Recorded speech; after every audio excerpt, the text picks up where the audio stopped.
Welcome back to Caught Offside. This is the morning line. We'll start with Tottenham, if I may. Spurs doing what they do at this time of the year, namely wandering around in circles, giving off the impression, all intents and purposes, a very big club. But in actual fact, they don't like the football very much, do they? I think it just gets in the way of their core product, which is business and making money. If you want evidence of that, here we've got Scott Munn, who's mindlessly cooed over by many fans since his appointment as an executive at Spurs, that he was going to transform the transfer activity, bring in fresh players, blah, blah, blah. And here he is, wheeled out yesterday as the club tied up another official partner with some Chinese mob that make artificial grass pitch surfaces. Bizarrely, this deal was presented alongside a list of THFC's climate change credentials, because they're very important, aren't they, when you're flying halfway around the world to play against Newcastle United, one game, no trophy, no meaning, no nothing, then come back again. But nothing referencing the climate change credentials of their new Chinese business partner. So I would just suggest that you think not of workers stepping over dead relatives to fill the clanking machines that clog the wheezing satanic chimneys and spew out the plastic turfs, but think of Scott Munn getting a photo opportunity, a proof of life, if you will. Transfer business at Spurs been almost non-existent, signed up Timo Werner early doors.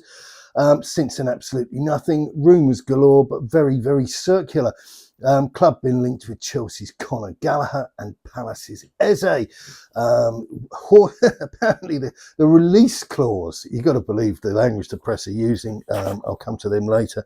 The release clause has worried the horses at N17. Spurs were horrified to discover that despite allegedly agreeing personal terms with the player, Palace had the audacity to demand much of the 60 million that they were asking for the lad up front. Now, I'd hate to be the world's fairest guy, but if Palace were to sell Eze and then one or two others being, mooted with a move out, they showed some real resilience towards the latter part of last season.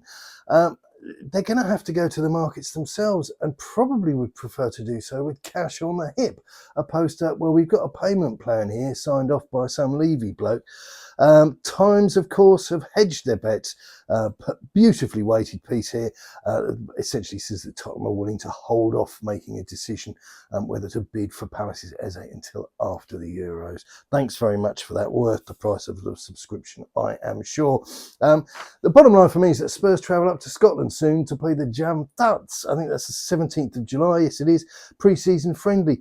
Any chance we'd get some business done would be nice. Talking of Spurs, but thinking primarily of Chelsea now, do you remember when the Blues hijacked the Willian deal? He had a medical at Tottenham and he ended up going to the bridge.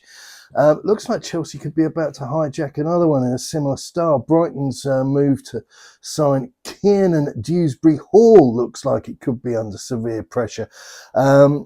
Blues also linked with Leeds United Archie Gray, but I'm hearing that about virtually every club in Europe, so I wouldn't get too excited about that until we hear something formal. But back to this Dewsbury-Hall business. Between all the jigs and the reels, a formal bid went in from Chelsea this morning. So it could well be that the player would have spoken to the Blues. So it looks like that could be a good move for them.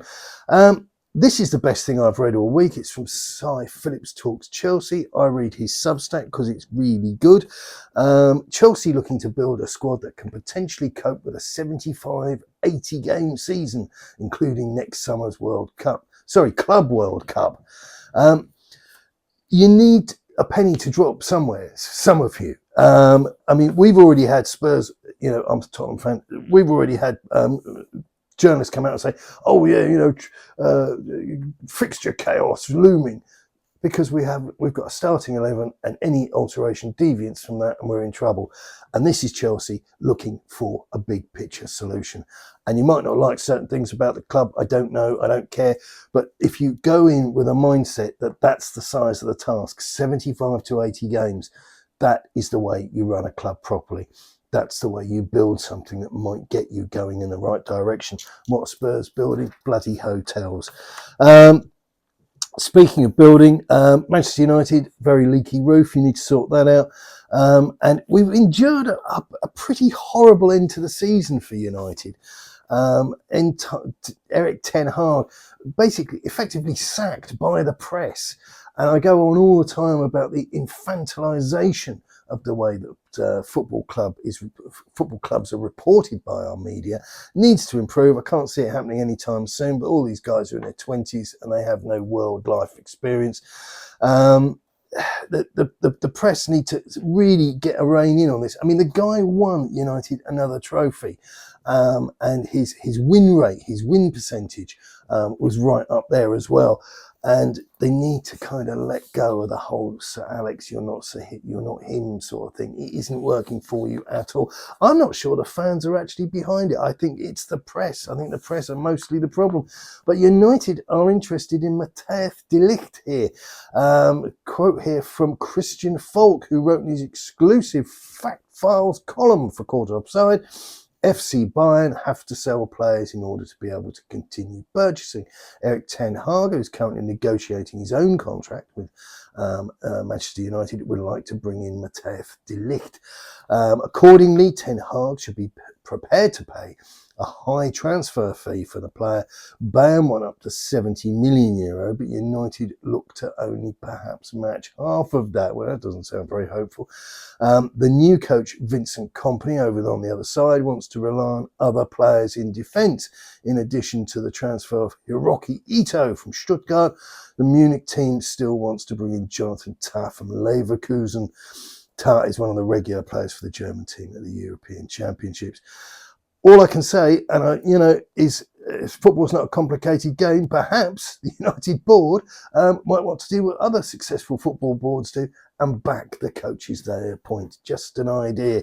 Welcome home to Ipswich Town. They've agreed a deal worth up to £22.5 million with Chelsea for winger Omari Hutchinson.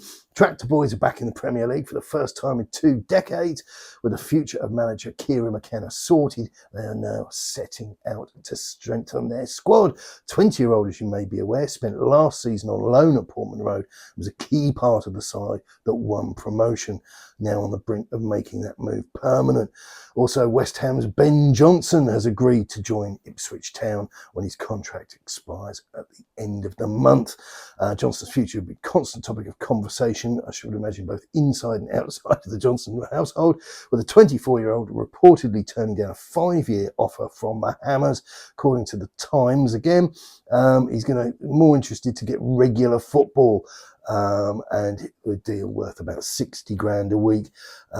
So, yeah, probably a player West Ham would have ideally liked to have kept, but a player wants to play, and that's the reality. England, I've got to talk about England. And I was looking for some common sense, because just making kind of snide remarks, which our glib friend Gary Lineker specialises in, isn't that great, I mean, we're all frustrated. Everybody watching it is frustrated. But watching England in the Euros has been a bit like watching a friend at the dentist, being at the dentist yourself. Vicarious pain, direct pain, it's all the same. But Stan Collymore, of all people, makes an excellent point in his column for CaughtOffside this week. And he suggested that Southgate has fundamentally failed to understand, or put in the back of his mind, however you want to think about it, the amount of miles that have been clocked up on certain players before a ball was even kicked in Germany. Collymore suggests that Gareth has failed to acknowledge that players are mentally and physically fatigued, and then understand that it's down to the manager to bring in fresh players to take a proactive role to rotate in advance. It's not a complicated suggestion he's positing here, but nobody else has really come out with this. Certainly it's the first place I've seen it. So, you've got players that have been around the block horrifically, like Harry Kane, and that's over a number of years. He's not really had any time off. And then you've got Cole Palmer, for example, looks fresh despite playing quite a lot of minutes last term, but he's in a good place. Anthony Gordon, that had injuries, played a lot of minutes, but again, he should be fresh and appears fresh in what we've seen. And it might be a case of saying, Jude, Harry, Phil, Bukayo Saka, you're our star men, just give me 60 minutes. And I think this makes an absolute world of sense.